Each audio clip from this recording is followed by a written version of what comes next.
organiza en Inglaterra un curso por correspondencia, y en 1843 la Phonographic Correspondence Society se conforma para ofrecer correcciones de ejercicios taquigráficos por correspondencia. No obstante, estos cercateos es hasta el siglo XX, sobre todo en su segunda mitad, que se recupera como una opción de educación formal a la educación a distancia, fundándose en 1935 la Open University en Inglaterra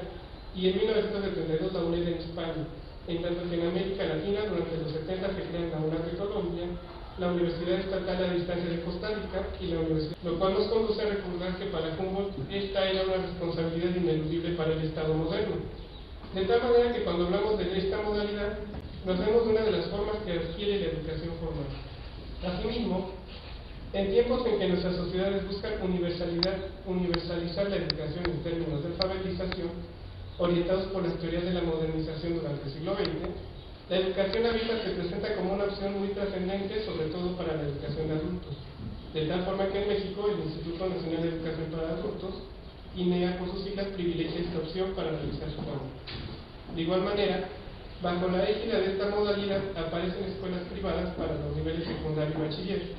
sea que la suman para todas sus actividades o solo para parte de ellas. Sin embargo, todavía para los 80 estamos hablando de una concepción del Estado Nacional como responsable de cumplir y hacer cumplir los derechos sociales de los habitantes de tal país, ya fueran nacionales o extranjeros, y entonces los esfuerzos educativos están encaminados a ello. Pero, ¿qué es lo que ocurre hoy? Con lo que hoy convivimos y padecimos es una concepción de Estado proveniente del paradigma doctrinario neoliberal, perdón porque lo políticamente correcto es decir liberal, en el cual tal institución no puede hacer cumplir derechos sociales porque estos simplemente no existen, dado que se considera que no hay mediación alguna entre los individuos y una sociedad amplia como es la nación, salvo las propias actividades que como sujetos egoístas realizan y que, al contraponerse unos con otros, en virtud a una mano invisible similar a la que mencionará Adam Smith, conduce a que los objetivos particulares confluyen en un objetivo común, que se transforma en objetivo estatal nacional. Así, el egoísmo individualista que mueve a los ciudadanos provoca un equilibrio de fuerzas que le otorgan orden a la sociedad. Si se considera, como lo hace el neoliberalismo, que la sociedad está constituida por individuos egoístas que persiguen sus objetivos particulares a través de comportamientos instrumentalmente orientados y racionalmente motivados, entonces avanzamos en suponer que lo que existe y determina la dinámica de la sociedad es un principio de competencia global, tal como ocurre en las economías de mercado, dando pie entonces a concebir a nuestras sociedades como sociedades de mercado, en las cuales el elemento base para evaluar previamente la posibilidad de éxito o fracaso en todas las actividades emprendidas, incluso en las amorosas, es el coste de oportunidad y los cálculos de rentabilidad, ambos puestos a funcionar a partir de criterios de eficiencia. En consecuencia, para el ámbito educativo, en esta sociedad de mercado se justifica que en pos de la eficiencia empresarial, una institución educativa utilice cualquier medio para incrementar su rentabilidad, medida esta en parte por la captación y retención de alumnos, vendiéndoles a ellos ilusiones a partir de ofrecer créditos educativos a pagar en varios años sin intereses, asegurarles la titulación en un nivel educativo mediante el recurso de cursar solamente algunos cursos en un nivel superior, o sea, estudio con nosotros la maestría y en unos meses le damos su título de licenciatura o ingeniería,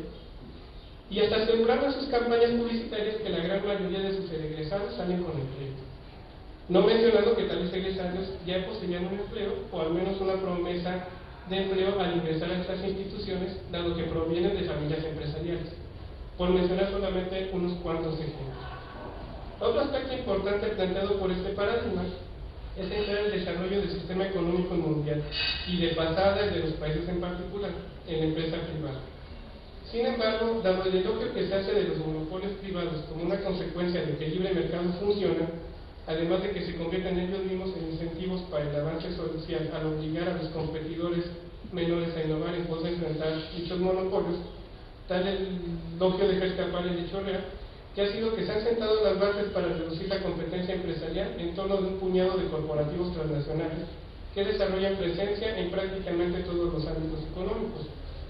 El efecto es la concentración de un poder impresionante que les permite imponer a los organismos educativos internacionales como UNESCO y nacionales sus necesidades de cualificación de mano de obra. Entonces, ante el crecimiento de la oferta de mano de obra ilustrada que significan los egresados universitarios, esas instituciones adoptan las teorías educativas de vanguardia, cuyo centro es la gestión educativa y se olvida o relegan, en el mejor de los casos, las propuestas verdaderamente pedagógicas, y entonces reducen el objetivo formativo de la educación al de la instrucción, al tiempo que establecen vínculos estrechos con empresas para asegurarles a sus egresados la obtención de empleo. En momentos en que, al final de cuentas, la competencia empresarial por la rentabilidad hace que esas empresas busquen las maneras de producir más utilizando menos recursos humanos. Entonces, estas empresas no generan los empleos que se les piden porque además no los necesitan. Pero las universidades intentan estrechar vínculos con esas empresas y así lo presentan a los estudiantes para que ellos crean que van a tener un empleo en ese momento. En ese sentido, estos organismos y las universidades terminan privilegiando su orientación hacia la empresa y al mercado, reduciendo la labor educativa a la de capacitar para el trabajo, aunque no haya trabajo, y a los actores para ser actores de la sociedad de mercado. Ergo, humanismo, así yo diré.